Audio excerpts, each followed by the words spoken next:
Baik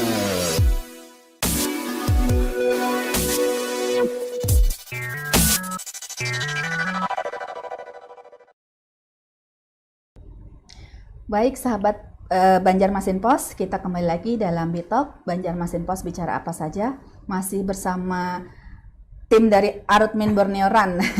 Tadi kita sempat terputus perbincangan dengan Ibu Rita. Iya.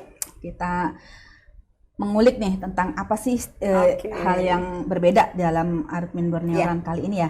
Mungkin bisa dilanjut lagi Bu tadi penjelasannya. Tadi kita diskusi soal mindset ya. Jadi ada cita-cita atau message corporate social responsibility yang diusung oleh Arutmin Indonesia untuk mengeskalasi atau mengupgrade cara berpikir masyarakat yang insya Allah itu akan mengantarkan pada dalam tanda kutip kemajuan ya yang positif. Kemudian implementasinya itu dalam bentuk salah satu yang kita sedang usung sekarang yaitu Arutmin Borneo Run. Nah, implementasi Arutmin Borneo Run ini saat ini menghadirkan sejumlah kebaruan. Kebaruan pertama tadi sudah di-spill oleh Bang Zul, yaitu seluruh rute sudah kita kalibrasi sehingga yang half marathon itu layak disebut sebagai half marathon. Kemudian dengan kategori jaraknya 21,0975 ya kalau yang dibulatkan oleh Bang Zul tadi sebagai 21,1. Akurasi sebagaimana adanya dan itu validasi oleh PB Pasi sesudah kita melakukan kalibrasi atas rute. Jadi valid 21,0975 atau half marathon. Kemudian yang 10K juga demikian, yang 5K juga demikian dan ini kebaruannya semua certified by Pasi. Kalau ini kita berlangsung lancar nanti kegiatan kita akan diobservasi oleh Pasi, dilihat pelaksanaan pengelolaan seperti apa sehingga tahun depan kita boleh naik level lagi dengan mengajukan sanction by Pasi. Sanction itu artinya bukan cuma rute yang sertifikasi tapi pelaksanaan eventnya, mulai dari registrasi, event-event menuju ke hari H, eksekusi hari H sampai hasil sesudah kegiatan itu berlangsung. Kalau semuanya bagus, maka kita berhak mendapatkan validasi lebih tinggi lagi, yaitu sanction by Pasi. Itu satu kebaruan. Kebaruan berikut adalah sejumlah eksekusi yang belum pernah dilakukan. Saya mungkin boleh bilang belum pernah dilakukan di Indonesia. Mohon maaf kalau misalnya ada yang menemukan, silakan nanti disclaimer. Disclaimer ya, kalau ada yang menemukan ya. Sementara ini ada disclaimer, tapi saya sudah cari jejak digitalnya belum pernah ada. Di Indonesia ada blind runners. Blind runner, ya, pelari yang tunanetra yang berlari untuk jarak 5K, meskipun baru satu orang, tapi diimplementasikan di ABR 2023 ini. Jadi nanti si blind runners ada rekan kita pelari muda namanya Amel, dia akan berlari didampingi oleh pelatihnya dan dia akan mengenakan vest dengan tulisan blind runners supaya mudah dikenali. Pendampingnya pun akan mengenakan vest dengan tulisan Guide Runners, kemudian mereka berdua akan bergandengan lewat satu gelang. Sehingga kemanapun si pelari menuju, dia akan menuju ke titik finish dengan panduan dari si guide-nya tersebut. Ini pertama kali. Kalau di race-race dunia, World Marathon Majors itu udah banyak. Blind runners memang terbuka di race-race dunia. Cuma di Indonesia, saya udah googling belum ketemu. Mudah-mudahan benar adanya. Pertama kali ada di Arutmin Borneo Run. Kemudian kalau kebaruan berikut adalah juga kita untuk mengakomodir permintaan sejumlah para perempuan yang mulai lari juga, tapi tidak terlalu merasa nyaman berdesak-desakan di garis start bersama para pelari pria. Jadi kalau bahasa bercandanya kita siapkan gerbong perempuan. Gerbong perempuan. Ya, jadi ada privilege ya untuk perempuannya ya. Ada zona start untuk perempuan. Bagaimana memilahnya? Pada saat mereka meregistrasikan diri, field isinya udah ada untuk mereka pilih bahwa saya ingin berlari di zona khusus perempuan pada saat start. Nanti pada saat kedatangan dia akan diarahkan ke arah zona perempuan sehingga tidak akan berdesak-desakan dengan para pelari pria. Ada penanda lainnya? Penanda lainnya nanti dari sisi ini aja warna bib. Warna bib aja nanti dikenal oleh para petugas sehingga dia nanti khusus akan masuk ada road sign yang ada signage yang menunjukkan bahwa dia masuk di arah zona khusus perempuan tersebut. Jadi kebaruan tadi sertifikasi blind runners, zona perempuan dan satu lagi ada teman-teman dokter yang berlari. Wow. Ini dokternya untuk bertugas memeriksa kesehatan atau sebagai peserta nih? Observasi. Observasi. Jadi dia bertindak sebagai peserta, tapi karena dia punya kapasitas sebagai dokter, maka dia menjadi bagian dari tim medik kita. Cuma tim medik kita kan ada di jalur statis, karena dia ada di tiap titik water station, ada di rest village, ada di rest central. Jadi untuk melengkapi itu ada yang berlari. Jadi dia akan mengobservasi. Mengingat kadang-kadang pelari itu kalau sudah ngebut suka kadang-kadang lupa diri, lupa berhenti.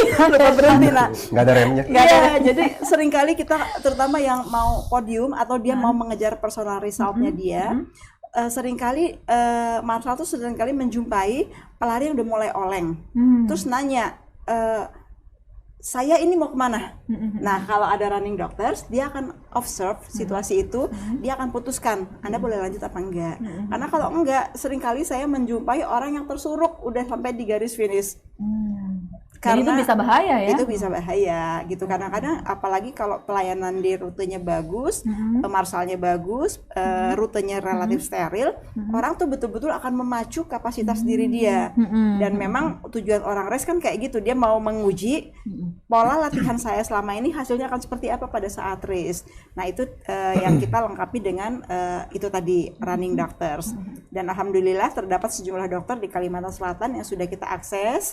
Ini tapi masih terbuka ya, kalau ada yang mau bergabung 1-2 orang. Lowongan masih ada nih untuk dokter. Masih untuk dokter berlari, kategorinya silakan 5, 10 sama half marathon, nanti tinggal dikoordinasikan dengan koordinatornya kita. Silakan mau DM kita di Instagram atau menghubungi Arutmin juga silakan, nanti pasti terakseskan kepada kami. Kemudian berikutnya kita akan ada acara juga yang kita namakan Check Out Run, itu lari bareng sebelum hari H. Ini juga bentuk dari, ini terbuka untuk siapa aja, bentuk dari upaya kita untuk memberikan kesempatan kepada teman-teman yang nggak kebagian slot. Yang nggak kebagian slot. Lari bareng sama kita. Tapi bisa ngerasain lari barengnya ya. Itu kita cuma lari sekitar 5-6K. Jadi ada tempat nanti di dekat Bundaran Trikora, kita tikumnya di situ. Kemudian lari menuju ke area Rest Village, kembali lagi itu sekitar 6 km. Pagi hari di hari Sabtu kita berkumpul jam 6, mungkin 6 lewat. Tanggal berapa itu? Tanggal 4. Oh, 4 ya? Iya, 4. Sehari 4 sebelum hari H. Juga nanti pada saat Respect Collection untuk teman-teman yang datang ke Respect silakan hadir di acara sharing session. Kita ada Coach Agung Gantar yang akan hadir untuk bertukar pikiran, pengalaman dan ya, sharing tentang ilmu-ilmu beliau. Kebetulan beliau juga adalah pelatih atlet nasional dan kemarin ketika beliau memutuskan akan bergabung support kita di sini, beliau aja masih melatih atletnya di Cina, itu masih mau merespon kita dan mengkonfirmasi oke dia bergabung di Arutmin Borneo Run. Itu sih kebaruan-kebaruannya, dan intinya adalah saya juga senang sekali ternyata teman-teman pelari di Kalimantan Selatan makin kesini makin keren. Kemarin kita baru bikin meeting Zoom juga dengan para pelari untuk mendeliver beberapa hal supaya tidak miss pada hari pelaksanaan. Karena kita tidak mentoleransi pelari yang terlambat. Sama seperti saya menegaskan ke Bang Zul juga dan tim panitia bahwa acara kita harus on time no matter what. Jadi betul-betul harus on time. Nanti semua pihak sudah kita koordinasikan untuk mendukung bagaimana caranya Kalimantan Selatan itu harus keren, dan salah satu implementasinya adalah race-nya itu harus on time begitu. Nah, teman-teman pelari jangan sampai terlambat, makanya kemarin kita bikin meeting sosialisasi di Zoom. Itu sih gambaran-gambaran barunya. Mendengar ini siapa yang nggak ikut rugi ya? Gemes sekali. Ternyata luar biasa sekali untuk event ARB tahun 2023 ini ya, mendengar penjelasan dari Ibu Rita. Kembali ke Bang Zul nih, ini dengan acara luar biasa ini bagaimana nih persiapannya nih? Tadi kan ada nyinggung-nyinggung soal hadiah juga nih ya kan? Mungkin bisa di-spill atau dikasih bocoran hadiahnya apa sih untuk para pelari ini yang berpartisipasi ini? Kemudian mungkin sebenarnya juga bisa dikasih tahu nih, sebenarnya tema atau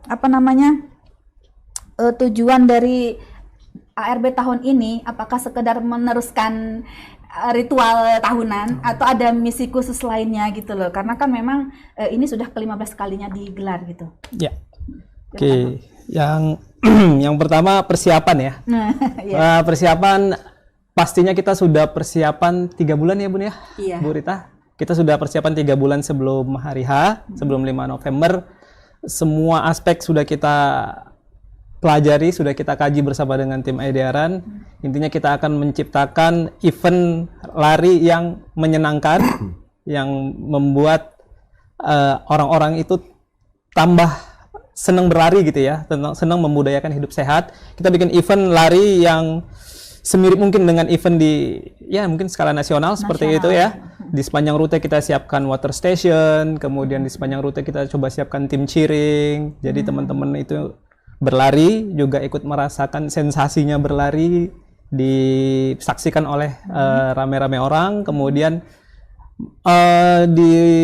sebelum itu juga kita sudah buat beberapa rangkaian acara sebelumnya Bunda ya. Kita ada bikin kita buat vibes semacam Road to Arutmin Borneo-Run, mengenalkan Arutmin Borneo-Run di Jakarta. Kita sempat buat di Jakarta, kemudian kita buat juga di Banjarmasin, kita buat juga nanti di Banjarbaru. Jadi ada 3 lokasi. Kemarin kita buat Arutmin Borneo-Run vibes.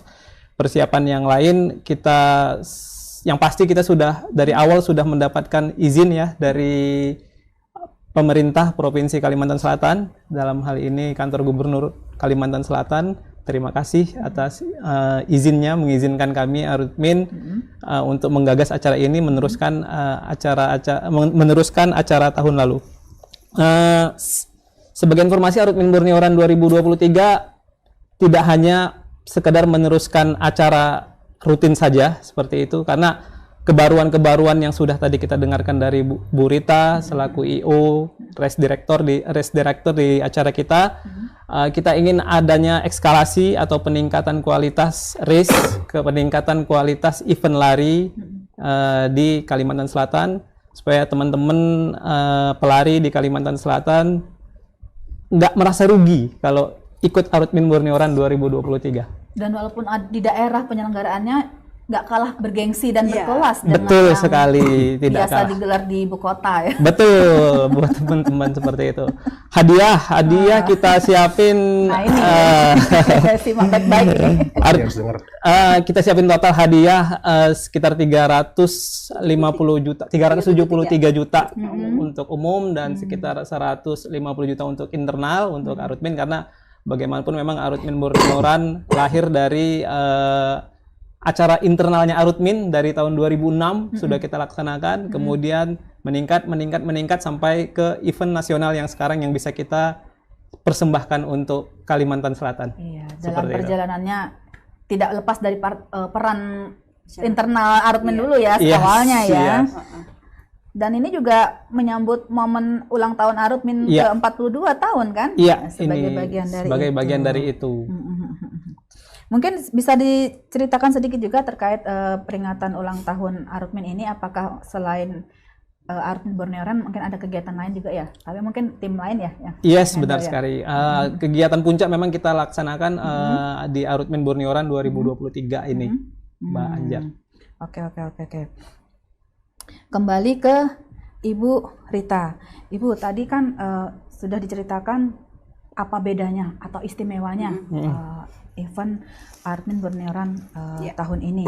Nah, kira-kira nih, bisa nggak sih event seperti ini di Kalsel naik kelas jadi agenda nasional bahkan gitu ya, supaya kita juga sebagai daerah ini berpotensi sekarang lagi musim sport tourism kan, apa bisa dijadikan seperti itu Bu kira-kira di Kalsel, dan selama ini bagaimana sih perkembangan antusiasme warga Kalsel menurut pandangan dari IDR-an ini untuk running atau olahraga seperti ini? Saya mau bilang, apa sih yang nggak bisa di Kalsel?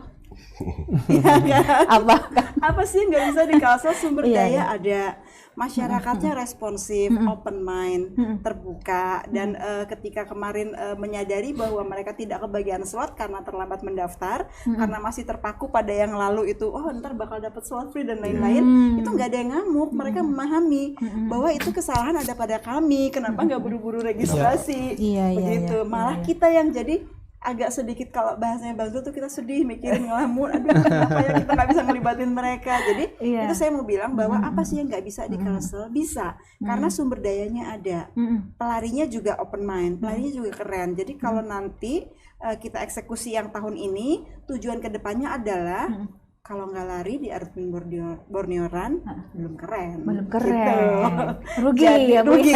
Jadi insya Allah kalau eskalasi dari situasi yang diceritakan tadi itu sudah kita menuju ke sana.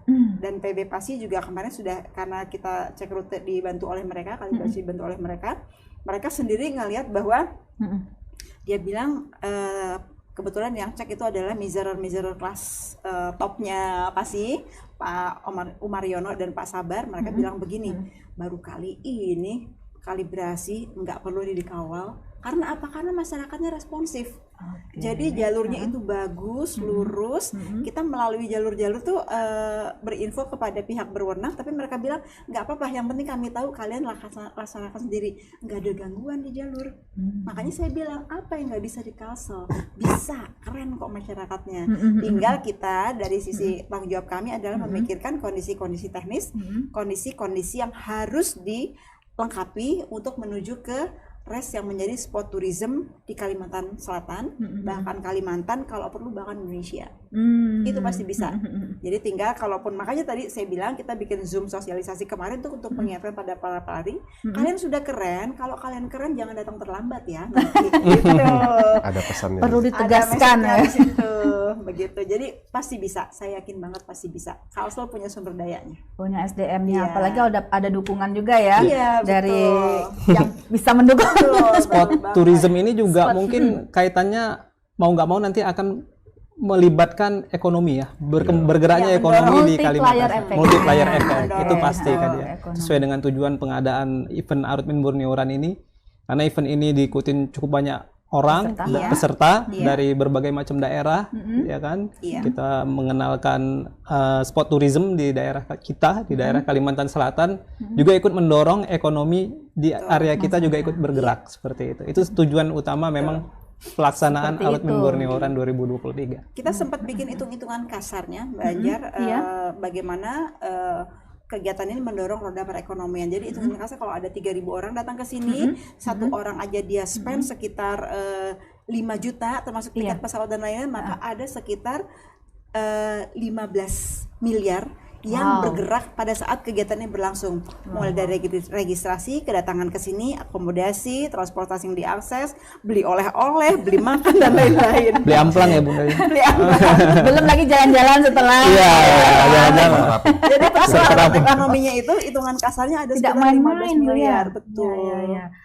Betul. Dan ini hanya dari event Arutmin Borneo Run. Jadi ya kan? betapa bergeraknya roda ekonomi didorong oleh Arutmin Borneo Run. Tahun depan dan yang akan datang harus lebih firm lagi.